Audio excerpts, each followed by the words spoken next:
Hi one and all, welcome back to one more mini vlog. మేము మా ఎదురింటి Reddy aunty వాళ్ళ ఇంటికి వెళ్తున్నాము. నేను వెళ్ళగానే మా చిక్కు వెల్కమ్ చేసేస్తుంది.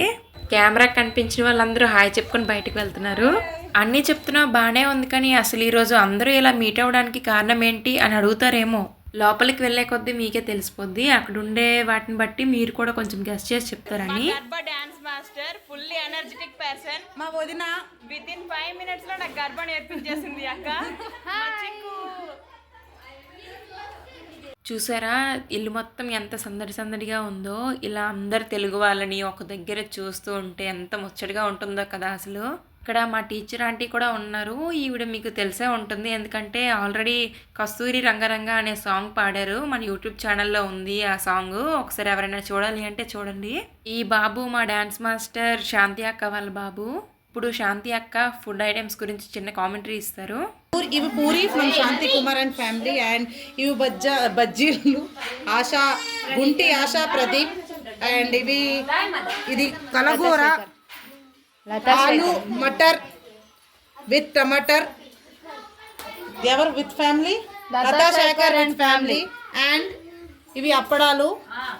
ఇది మా అత్త అప్పడాలు. ఇన్ని సాంబారు, చాలా టేస్టీ సాంబార్. చూస్తుంటే ఫ్రమ్ రెడ్డి ఆంటీ చూస్తుంటే నోరు ఊరిపోతుంది. ఇక్కడ మొక్కలు కూడా కనిపిస్తున్నాయి.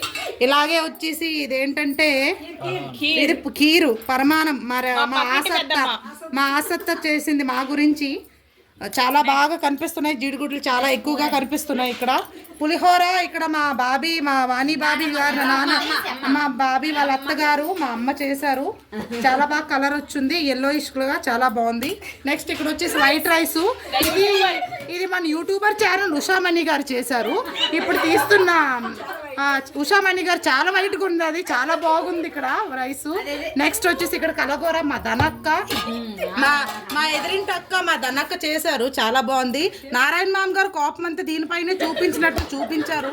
చాలా ఘాటుగా, చాలా కారంగా, చాలా టేస్ట్గా ఉన్నట్లు ఉంటుంది. మా ఇక్కడ కాలనీ అమ్మాయి ఇక్కడ థేపలా, గుజరాతీ ఫేమస్ థేపలా చాలా బాగుంది. మోహిని థేపలా అంటారు దీనికి. Gujarati famous dish thepla. Okay, items అన్నీ చూసారు కదా. మీరు ఏమైనా గెస్ట్ చేశారా ఈరోజు స్పెషల్ ఏంటి అనేసి? సరేలేండి, మీరు ఒకవేళ గెస్ట్ చేయకపోతే నేనే చెప్పేస్తాను. మా సొసైటీలో కార్తీకం చేసిన తెలుగు వాళ్ళందరం కలిసి చిన్నగా వనభోజనాలు లాంటివి ప్రిపేర్ చేసుకున్నామండి. ప్రిపేర్ చేసుకున్న ఐటమ్స్లో అన్నీ కొన్ని ముందుగానే తీసేసి తులసి కోట దగ్గర పెట్టేసి అయితే పూజ చేసుకున్నాము. ఎందుకంటే ఫస్ట్ వండింది ఏదైనా సరే దేవుడికి పెట్టుకుంటాం కదా, అలా అనమాట. ఇంటి లోపల అందరూ సరిగ్గా కనిపించారో లేదో, ఇలా తులసికోట దగ్గర అందరూ చక్కగా నించున్నారు. ఇప్పుడు చూసేయండి, మా కాలనీలో ఉన్న వాళ్ళందరినీ కలిపి ఒకేసారి ఒకే ఫ్రేమ్లో చాలా కలర్ఫుల్గా కనిపిస్తారు. ఇంకా 3 మిస్ అయిపోయారు. ఓకే, ఇప్పుడు వాళ్ళు కూడా వచ్చేసినట్టే. ఇంకా వీడియో స్టార్ట్ చేసేస్తే వీళ్ళే మా కాలనీలో ఉండే తెలుగు వాళ్ళము. ఇంకా కొంతమంది ఉన్నారు, కానీ కొన్ని కారణాల వల్ల వాళ్ళు రాలేకపోయారనమాట. మా ఈ వనభోజనాల్లో 3 అన్నయ్యలు కూడా ఉన్నారనమాట. ఫస్ట్ గణేష్ అన్నయ్య, వెంకీ అన్నయ్య, రోహిత్ భయ్య. వనభోజనాలు అంటే ఉసిరి చెట్టు కింద, ఇలా చెట్ల కింద చేస్తారు కదా. కానీ మేము ఇక్కడ మాకు సొసైటీలో పార్క్ ఉంది, ఆ పార్క్లో చేద్దాము అనుకున్నాం ఫస్ట్. కానీ ఇక్కడ హిందీ వాళ్ళం, తెలుగు వాళ్ళం అందరం కలిసి ఉంటున్నాం. అంటే నార్త్ సౌత్ అంతా కలిసిమెలిసి చాలా చక్కగా అన్యోన్యంగా ఉంటాము. అలాంటప్పుడు మేము ఒక్కలం తెలుగు వాళ్ళం కలిసి అక్కడ భోజనాలు పెట్టుకుంటే వాళ్ళలో మేమే వేరియేషన్స్ రేపినట్టు ఉంటుంది. అందుకని చెప్పేసి పార్క్లో భోజనాలు ఏం పెట్టుకోవట్లేదు. రెడ్డి ఆంటీ వాళ్ళ ఇంట్లో అనేసి అందరం ఫిక్స్ అయిపోయాము. ఇదే మా పార్క్ అండి. డైలీ నైట్ డిన్నర్స్ అయిపోయాక చాలామంది పార్క్ దగ్గరికి వచ్చి కూర్చోవడమో లేకపోతే వాకింగ్ చేయడం అలాంటివి చేస్తూ ఉంటారు. ఇక్కడ పువ్వులు పెట్టించుకున్న ఆవిడ పేరు, పువ్వులు పెట్టే ఆవిడ పేరు, ఇద్దరు పేరు ఒకటే. మన ఆడవాళ్ళం ఎక్కడికి వెళ్ళినా ఒక్కటేనండి. జుట్టు సరి చేసుకోవడమో, పువ్వులు పెట్టుకోవడమో ఇలాంటివే చేసుకుంటూ ఉంటాం కదా. ఇక్కడ మన యంగ్స్టర్స్ రీల్స్ కోసమని చిన్న రిహార్సల్స్ చేస్తున్నారు. పెద్దవాళ్ళందరూ చక్కగా కూర్చొని నించొని వాళ్ళు చేసే రిహార్సల్స్ని చూస్తున్నారనమాట. ఫైనల్గా రీల్ స్టార్ట్ అయిపోయింది. కాపీరైట్స్ ఇష్యూ వల్ల నేనైతే వీడియోకి ఆడియోని ప్లే చేయట్లేదండి. వాళ్ళు వేసే స్టెప్స్ని బట్టి మీరే చెప్పేయచ్చు అది ఏ మూవీలో సాంగు, ఏ హీరో యొక్క సాంగ్స్ అని కూడా. ఆల్రెడీ మీరు గెస్ట్ చేసే ఉంటారు ఇది ఏ సాంగ్ అనేసి. ఇది రజనీకాంత్ సాంగ్ అండి, రీసెంట్గా వచ్చింది కదా. ఇక్కడ 2 రజనీకాంత్లు, 4 మంజు వారియర్స్ ఉన్నారు. పార్క్ దగ్గర గేమ్స్ అంటే కబడ్డీ, ఖోఖో ఇలా ప్లాన్ చేశారు. కానీ ఎండ ఎక్కువగా ఉండడం వల్ల ఏం ఆడతామని చెప్పేసి వచ్చేసాము. కాకపోతే కొంచెం సేపు పార్క్‌లో నీడైన ప్రదేశంలో కొంచెంసేపు కూర్చొని మాట్లాడుకున్నామనమాట. ఇంకా ఇంటికొచ్చేసి భోజనాలు వడ్డింపు అంతా స్టార్ట్ చేసామండి. ఎందుకంటే ఆల్రెడీ లంచ్ టైమ్ అయిపోయింది. చిన్నపిల్లలు కూడా ఉన్నారు కదా! మళ్ళీ వాళ్ళు కూడా ఆకలి అంటారు. చిన్నపిల్లలకి నెక్స్ట్ అన్నయ్యలకి ఒకేసారి వడ్డించేసాము. పిల్లలు తినేసాక ఇంకా ఆడవాళ్ళందరం కూర్చున్నాము. రెడ్డి ఆంటీ, టీచర్ ఆంటీ, ఇంకా చిక్కు వీళ్ళు ముగ్గురు తినలేదు. వీళ్ళు అంటే వడ్డిస్తున్నారనమాట. వీళ్ళు నెక్స్ట్ తింటారని చెప్పేసి మేమందరం మాత్రం ఫస్ట్ కూర్చుండిపోయినాం తినడానికి. మార్నింగ్ నుంచి చూస్తున్నాం మా శాంతి అక్క ఎనర్జీ ఎక్కడ కూడా డౌన్ అవ్వట్లేదు. ఫుల్ ఎనర్జెటిక్గా ఉంది రోజు మొత్తం కూడా. ఒక్కొక్కరు ఒక్కొక్క ఐటెం చేశారు. అంటే రైస్ కూడా ఉండాలి కదా! నాకే వంటలు రావని చెప్పేసి నేనే రైస్ తీసేసుకున్నాను.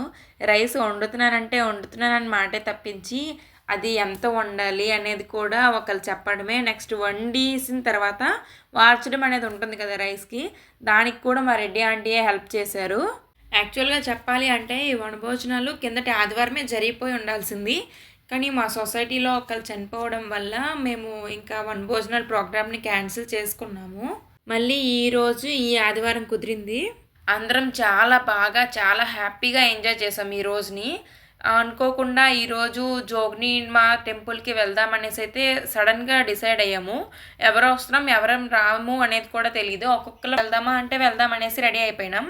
భోజనాల కార్యక్రమం అయ్యేసరికి 3:30 అలా అయింది. మేము 5:10కి బయలుదేరిపోయినాము జోగినిమాకి వెళ్ళడానికి. మేము ఫస్ట్ వచ్చేసి మా సొసైటీ ఎంట్రన్స్ గేట్లో ఉన్నాము. తర్వాత శాంతి అక్క వాళ్ళు వచ్చారు. తర్వాత మోహిని వాళ్ళు, తర్వాత వెంకీ అన్నయ్య అండ్ చిక్కు కలిసి వచ్చేసారు. నెక్స్ట్ ఆశాబాబీ వాళ్ళ 2 పిల్లలతో వస్తున్నారు కదా, ఒక పిల్లాడిని మోహిని వాళ్ళ బైక్లో ఎక్కించేసుకున్నారు. రోషిని, రోహిత్ భయ్య వాళ్ళు కూడా వచ్చేసారు. నెక్స్ట్ ఆశాబాబీ వాళ్ళే కొంచెం లేట్ అయ్యారు, వాళ్ళు కూడా వచ్చేస్తున్నారు. మొత్తం 6 బైకుల్లో 14 మందిని కలిసి వెళ్తున్నాము. అందరం ఒకేసారి ఇలా వెళ్ళడం నా లైఫ్లో ఇదే ఫస్ట్ టైం అనమాట, ఇలా బైకుల పైన వెళ్ళడం. ఇక్కడ చలి ఎక్కువగా ఉంటుంది కాబట్టి అందరూ స్వెటర్లు, మఫ్లర్లు పట్టుకొని రెడీగా ఉన్నారు. అంటే అటు నుంచి వచ్చేసరికి చీకటి అయిపోతుంది కదా, అందుకని చెప్పేసి నేనైతే ఓన్లీ ఒక స్కార్ఫే పట్టుకున్నాను.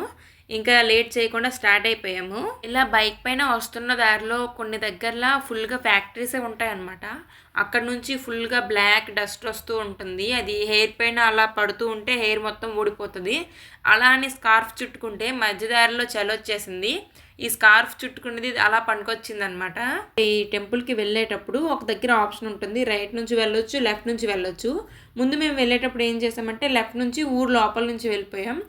ఈసారి కూడా అలానే వెళ్తారు కదా అని చెప్పేసి మేము లెఫ్ట్లో నుంచి వెళ్ళిపోయాం. వాళ్ళు రైట్ నుంచి వెళ్ళారంట. మధ్యలో ఫోన్ చేసి ఏంటి ఎక్కడికి వెళ్ళిపోయారు, ఎక్కడ తప్పిపోయారు అనేసి అంటే మేము ఇలా వెళ్తున్నాము అని చెప్పాము. లేదు అందరం ఇలా వెళ్దాం అనేసి అంటే మళ్ళీ బ్యాక్ వచ్చి వాళ్ళందరితో పాటు హైవే పై నుంచి వెళ్ళాము. మొత్తానికి టెంపుల్ దగ్గరికి అయితే వచ్చేసాము. ముందు తీసిన వీడియో క్లిప్స్ అయితే నేను తీయలేదు, ఎందుకంటే ముందు కూడా ఒకసారి లాంగ్ వీడియో అప్లోడ్ చేశాను. ఇందులో ఒకేలా ఉంటుంది కదా, సేమ్ అయిపోతుంది అని చెప్పేసి. అంటే ఇక్కడ నేను ఎక్కువగా ఓపెన్ ప్లేస్ ఉంటుంది ఈ టెంపుల్లో అని చెప్పాను కదా, దాన్ని క్లియర్ కట్గా ఈ వీడియోలో చూపిస్తున్నాను. ఈ కనిపించేదంతా ఈ టెంపుల్ యొక్క ఏరియా అని. అందరం ఒకే దగ్గర ఇక్కడే బైక్లన్నీ పార్క్ చేసాము. మేము గుడి లోపలికి ఎంటర్ అయ్యేసరికి సూర్యుడి పొద్దు ఇలా ఉందన్నమాట. ఆంధ్రాతో పోలిస్తే ఇక్కడ గుజరాత్లో కొంచెం లేట్గానే చీకటి వస్తుంది. ముందు లాంగ్ వీడియోలో చెప్పేటప్పుడు ఇక్కడ అమ్మవార్లు 64, 68 అనే ఒక డౌట్తో చెప్పాను.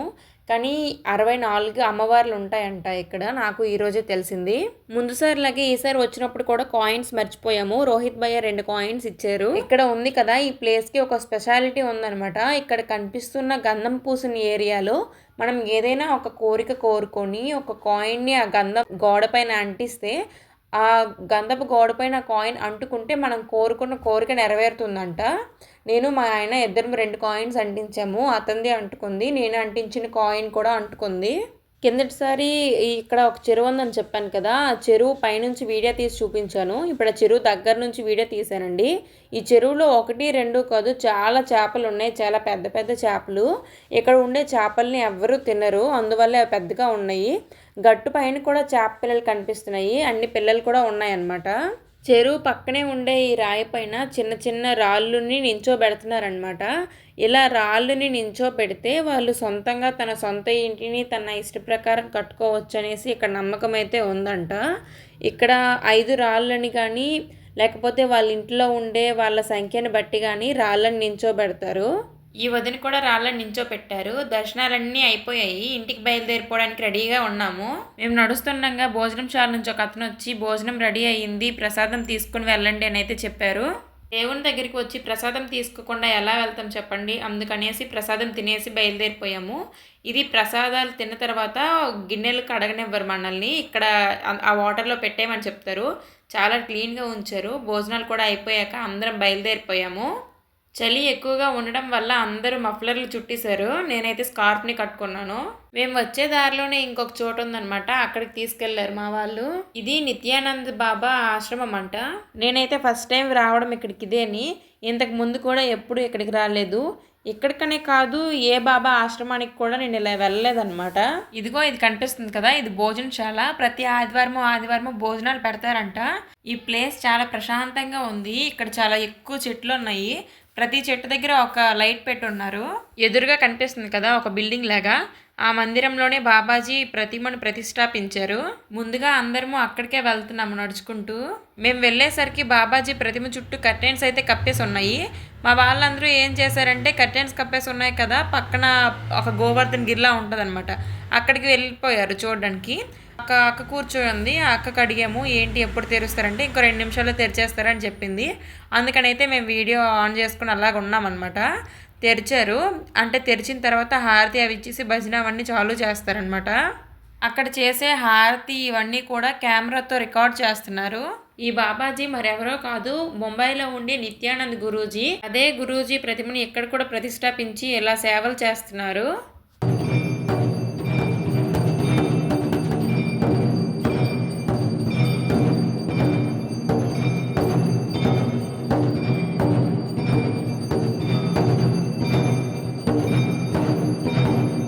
నిత్యానంద స్వామీజీ యొక్క మందిరం ప్యూర్ వైట్గా ఉంటుంది. ఈ మందిరానికి నలువైపులా స్వామీజీ చేసిన మంచి పనులు, సహాయ సహకారాలు, ఆరోగ్య సేవలు అన్నింటి గురించి పలు రకాలైన ఫోటోలు అయితే ఫ్రేమ్ కట్టి పెట్టున్నారు. స్వామీజీకి హారతి ఇచ్చిన తర్వాత అతని పాద ముద్రికలకు కూడా హారతిస్తారు. ఇందాక చెప్పాను కదా గోవర్ధన్ గిరి అనేసి, రియల్ గోవర్ధన గిరి కాదండి, ఇది ఆర్టిఫిషియల్ గోవర్ధన గిరి. కానీ చూడడానికి చాలా బాగుంది. మనం చూడలేకపోయినా అందమైన దృశ్యాన్ని ఇలా ప్రతిమ రూపంలో చూడడం నాకు చాలా బాగా నచ్చింది. ఎవరైనా చిన్నప్పుడు లిటిల్ కృష్ణ కార్టూన్ చూసారా? అందులో సేమ్ ఇలానే ఉంటుంది కదా, చిన్ని కృష్ణుడు ఇలా గోవర్ధన గిరిని తన చిటికెన వేలిపై నిలిపి ఉంచుకోవడం. మీరు ఎప్పుడైనా పౌర్ణమి రోజు చంద్రుడిని బాగా గమనించారా? ఆ చంద్రుడిలో కొన్ని మచ్చలు కనిపిస్తాయి కదా, ఆ మచ్చలు ఎవరికి ఎలా కనిపిస్తాయో తెలియదు, కానీ నాకైతే ద లిటిల్ కృష్ణ కార్టూన్లో చెట్టు కింద కృష్ణుడు ఫ్లూట్ వాయిస్తూ కనిపిస్తాడు కదా, నాకు ఆ మచ్చలు అలా కనిపిస్తాయి. మీలో ఎవరికైనా అలా కనిపిస్తే కామెంట్ చేయండి తప్పకుండా. ఈ గోవర్ధన్ గిరికి రైట్ సైడ్లో రామాలయం ఉంది. ఇక్కడ మందిరాల్లో ఉండే దేవుళ్ళు కూడా ఫుల్గా పాలరాతితోనే ఉన్నాయన్నమాట. ఇక్కడ నదీవన అని ఒక బోర్డు ఉంది. ఏమో ఇక్కడ నదీవనాలు అనే కొత్త రకం మొక్కలు పెంచుతారేమో మరి. మేమైతే అటువైపు వెళ్ళలేదు, చీకటిగా ఉందని చెప్పేసి. ఇక్కడ మొత్తం ఎక్కువగా పువ్వులు పూసే మొక్కలే ఉన్నాయి. ఇప్పుడు చూపించిందంతా బాబా మందిరంకి రైట్ సైడ్లో ఉన్నవి. ఇప్పుడు బాబా మందిరంకి లెఫ్ట్ సైడ్లో ఒక శివాలయం, రాధాకృష్ణ ప్రతిమలు కూడా ఉన్నాయన్నమాట. ఇదిగోండి ఇప్పుడు మనం వెళ్తుంది శివాలయము. ఇది భీమేశ్వర్ మహాదేవ్ టెంపుల్. ఇక్కడ ఏంటి అంటే, నేను ముందు కూడా గమనించాను, ఇలా నంది పైన పాము ఉండడం నేను ఎక్కడా చూడలేదు. ఏమో నాకు తెలిసి ఇది రెండోసారి ఇలా చూడడము. భీమేశ్వర్ మహాదేవ్ అంటే నంది పైన పాము ఉంటుందేమో మరి. ఈ శివాలయానికి ఎదురుగానే రాధాకృష్ణ ప్రతిమలు కూడా ఉన్నాయి. అక్కడ హోమం కూడా కాలుస్తారనుకుంటా, హోమగుండం కూడా ఉంది. ఇదండి ఈ సండే ఫుల్ వ్లాగు. ఈ వీడియో కానీ మీకు నచ్చినట్టయితే ప్లీజ్ లైక్ చేయండి, షేర్ చేయండి, కామెంట్ చేయండి. తప్పకుండా మన ఛానల్ని సబ్స్క్రైబ్ చేసుకోండి. Bye bye.